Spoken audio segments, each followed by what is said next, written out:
POC optimistic with performance of Bagunas, Eala, PH Olympians in SEA Games 2025.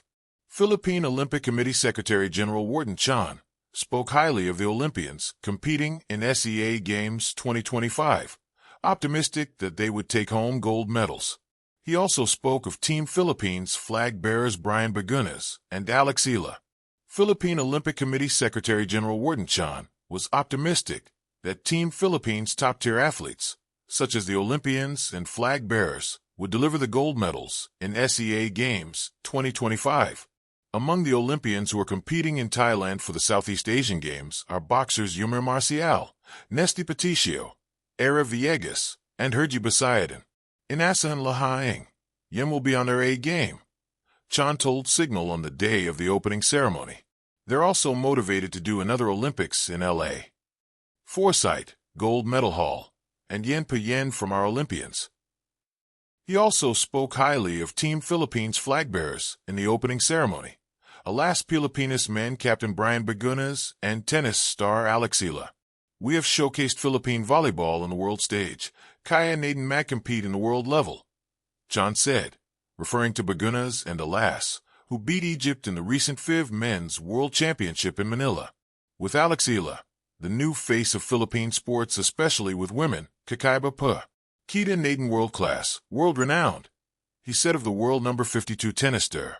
The opening ceremony will take place this Tuesday at 8 p.m. It will be live-streamed on the One Sports YouTube page and via Pilipinas Live. It will also be aired on One Sports Plus, and RPTV. The sun had barely begun its ascent over Manila Bay when the Philippine Olympic Committee, POC, headquarters flickered awake.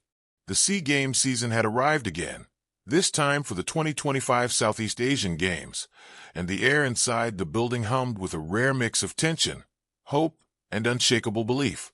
After a decade marked by athletic breakthroughs, heartbreaks, and rebirths, the Philippines found itself stepping into the competition with something different momentum. And at the heart of this steadily rising wave stood a trio of symbols: Brian Bagunas, the volleyball powerhouse smashing ceilings for the men's national team; Eala, the tennis prodigy who had matured into a world-class contender; and the growing roster of Filipino Olympians whose presence brought legitimacy, pride, and inspiration to a country hungry for its next golden sporting era.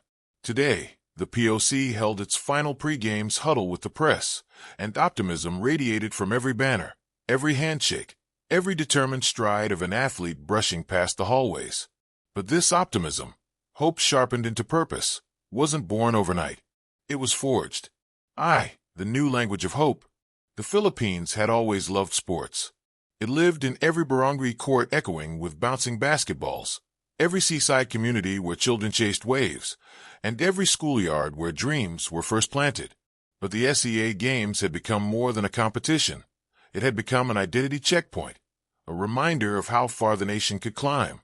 The POC, once accustomed to cautiously tempered expectations, now found itself speaking a new language: confidence. "Look at the athletes we're sending," said one POC official during the morning briefing. "Not just hopefuls. Winners. Fighters. Olympians. Our time has come." And he wasn't wrong.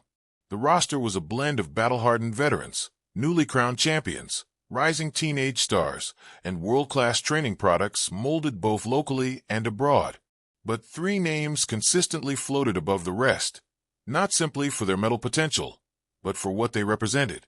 Brian Bagunas, the vanguard of a volleyball renaissance; Eala, the proof that genius and grit can grow from home; the PH Olympians, a testament to a system learning how to dream bigger. Together, they painted a portrait not of a perfect sporting program, but of one that was learning, improving, evolving. And evolution, after all, is the beginning of greatness. 2. Brian Bagunas and the fire he carried. When Brian Bagunas walked into the national team training facility that afternoon, every head turned. Not because of his impressive 6 feet 5 inches frame or the aura of a man who had played in Thailand, Japan, and Taiwan, but because of the energy he carried. He looked like someone returning from battle, stronger than when he left. At 2025's SEA Games, the expectations for Bagunas were staggering. Philippine men's volleyball, long overshadowed by the women's program, had clawed its way back into regional contention. It was the kind of climb only possible with talents like Bagunas, fiery, relentless, and unafraid to shoulder responsibility. Pressure, he said with a grin during a quick interview. It only means people believe we can win. And we can. His words weren't chest-beating bravado. They were fact. Bagunas' journey had taken him through some of Asia's toughest leagues, where he learned new systems, sharpened his attack angles, developed mature court vision, and gained the composure of an international athlete. Every team he joined spoke of his growth, not just as a scorer, but as a leader. Now he brought all of that home. The POC called him a cornerstone. The coaching staff called him a spark. The fans called him the future. In truth, Bagunas had become a mirror for the team itself, hungry, fearless, and finally ready to surprise Southeast Asia. Beside him were fellow standouts Mark Espejo, Mark, the bounty hunter Dexamo, and setter Joshua Retamar, all of whom thrived under the system, honed by years of international exposure. But Bagunas was the engine, and the SEA Games was a stage. Brian's energy elevates the whole gym, the head coach said. When he rises for a spike, everyone rises with him. And for the first time in decades, Philippine men's volleyball wasn't just participating. They were contending. 3. Eala, a symphony of power and poise. A short flight away, on the pristine courts of the National Tennis Center, Eala sliced a forehand down the line that hit with the kind of precision that made coaches pause mid-stride. At only 19, she had already broken barriers, Grand Slam junior champion, WTA-ranked competitor, and the face of Filipino tennis. But by 2025, she had evolved into something else, the anchor of the national tennis team. The POC adored her, not merely for the medals she could win, but for the movement she had ignited. Tennis clubs across the country reported increased youth enrollment. Courts that were once half empty after sunset now buzzed with families, hoping their child could become the next Eala. And yet Alex remained grounded. She still tied her shoelaces the same way she did as a child in Quezon.